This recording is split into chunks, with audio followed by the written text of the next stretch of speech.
Morning students, నేను మీ Ganesh sir.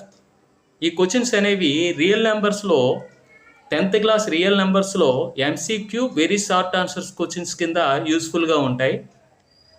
ఇవే కాకుండా 10th class text book oriented classes అనేవి మన యూట్యూబ్ ఛానల్లో నిర్వహించడం జరుగుతుంది. వాటి డిస్క్రిప్షన్లో లింక్ అనేది ప్రొవైడ్ చేయడం జరుగుతుంది. ప్రతి ఒక్కరు కూడా ఆ లింక్ని క్లిక్ చేసి మీకు యూస్ఫుల్గా ఉంటుంది కాబట్టి ప్రతి ఒక్కరు లింక్ని క్లిక్ చేసి ఆ వీడియోని పొందవచ్చు.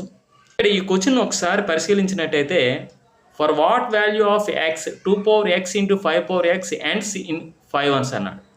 అంటే ఇక్కడ మనకి 2 power x into 5 power x x ప్లేస్లో 1 తీసుకున్నాం అనుకోండి. 2 power 1 into 5 power 1 that equal to 2 into 5 whole power 1 that equal to 10 power 1 that equal to 10. ఇక్కడ 0తో ఎండ్ అయింది.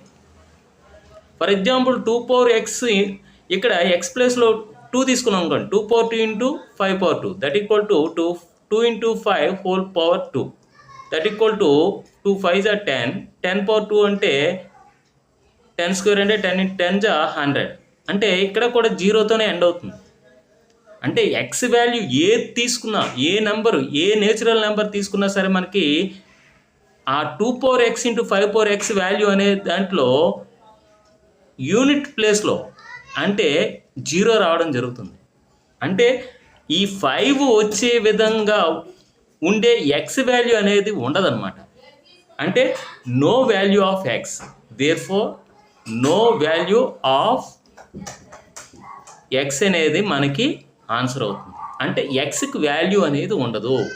ఏ విధంగా 5తో ఎండ్ అవ్వాలి దీని వాల్యూ, ఎండ్ అయ్యే ఎక్స్ వాల్యూ అనేది ఉండదు. అటువంటి అంటే 2 power x into 5 power x value 5తో ఎండ్ అయ్యే ఎక్స్ వాల్యూ అనేది ఉండదు అని అర్థం. ఓకే.